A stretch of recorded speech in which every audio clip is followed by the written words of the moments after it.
Okay, so today I'm going to be talking to you about coasting, or what people think coasting is, and how possibly when using the clutch at the wrong time, in some learners' minds, they feel safe when the clutch is down, and it normally happens when they're going to go around a corner, turning into a road, and I think it's that fear that if they don't put the clutch down, they're going to stall the car. Obviously, when the car's got momentum, the likelihood of it stalling is really slim, unless your speeds are extremely slow and you're possibly in the wrong gear at the same time. So realistically, the only time a clutch should be used is one, to engage a gear, and two, just before you're going to come to a stop, to make sure that the engine doesn't stall on you.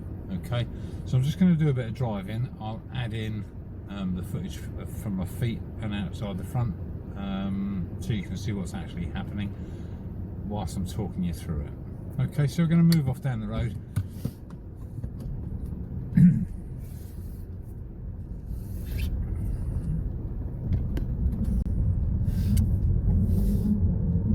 So I'm moving off down the road. You can see currently my foot's just on the gas pedal. I want to change gear because my speed's increased, so I'll come off the gas, clutch down, do my gear change, clutch back up gently, and then back onto the gas again.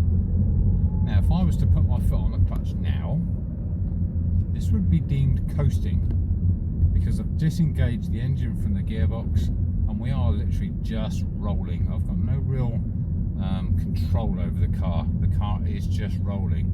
If I come back off the clutch again, I've now engaged the engine and the wheels together, so we're driving the wheels with the engine. Okay. So I go back on the gas as I come out of the corner. And I want to change gear again, off the gas, clutch down, up into third gear, off the clutch, back on the gas again. Coming to the end of the road, I'm going to turn right. So I'm checking my mirrors, giving a signal, coming off the gas, covering the brake and just introducing gentle bit of braking, clutch down now. And because it's a sort of a bit of a closed junction here, I've rolling stopped into first gear. I can see it's now clear, so gently raising the clutch, adding a bit of gas as I move off, and then off the gas, clutch down, second gear, clutch back up, back on the gas again. So that's perfect. There's nothing wrong with doing it in that method.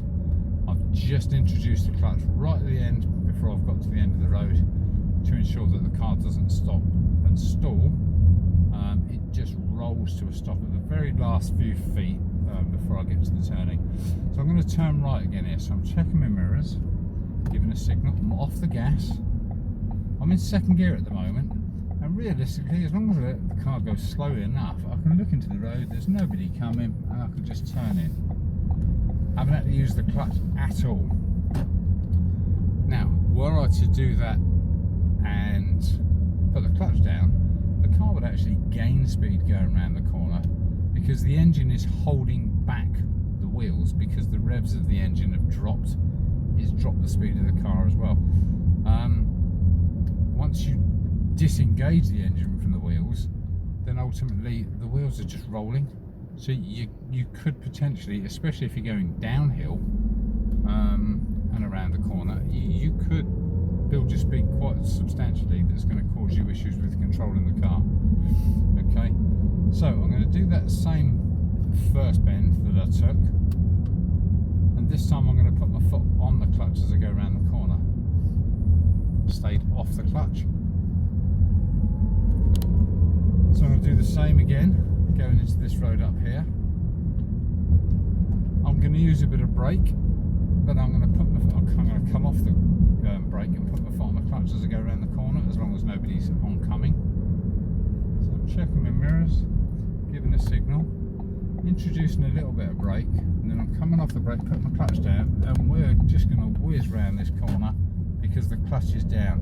There's nothing holding the car back from the wheels to the engine point of view. They're literally separated from each other, so there's no restriction. The restriction that would be on the wheels would be the engine holding the wheels back. So as fast as the engine is going is as fast as the wheels are going to go. But the second you then put the clutch down, the engine slows down, but the wheels don't. The wheels keep moving faster and faster. So you've got two options. You either then go back on the brake again, well, you should have done all the braking before you get to the corner. So the ideal scenario when you're going to do a corner, you check your mirrors. Mirror, signal, position, speed, gear. Speed first. Get that speed down. Then do a gear change if it's necessary. And then off the clutch. Look into the road and turn in.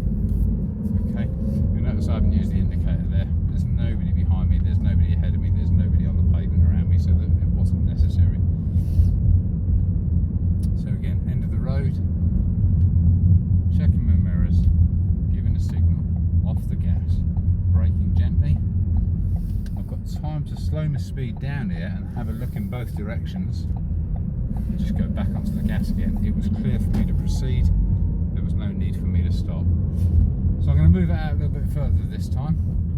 I'm going to take it to some roundabouts and some different turnings, just so you can see that the same rule applies no matter where we are.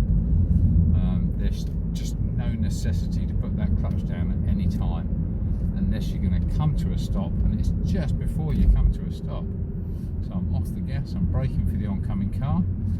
Car's starting to grumble because the gear I'm in, so I can use the clutch to change gear, and then I'm back off the clutch again. As I come near the end of the road, off the gas, mirror checks, signal, braking, clutch down, literally the last 2 or 3 foot. You can see it's now clear, off the clutch, bit of gas introduced. Checking my rear view mirror, see how quickly the van's coming up behind me. Onto the gas, up to the speed limit of the road, up into third gear, off the clutch again, leaving it out of the way, just keeping a nice steady speed on the gas pedal. Okay, so the van's still behind me, it's keeping a nice safe distance. Just checking left and right, no cars approaching, a couple of pedestrians on the pavement. Oncoming car, that looks like they're slowing down to let me through. So I've got a roundabout coming up, mini roundabout. I'm going to turn right. So again, as I see the roundabout, I'm coming off the gas pedal, covering the brake, checking my mirrors and giving a signal. Clutch down to go into second gear and then back into first because there's cars coming from my right. So they've got priority over me. I'm going to let them go first. Red car's just about to come. They've got priority over me again. And a few more coming as well. Just going to let them come through, clear the roundabout.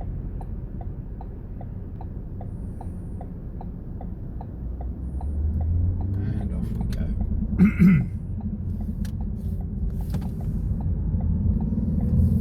So building the speed, off gas, clutch down, second gear, off the clutch, back on the gas.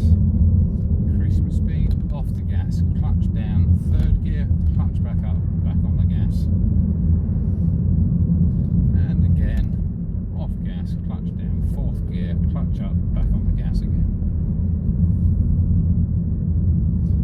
And it's the same process you're going to use time and time and time again wherever you're driving.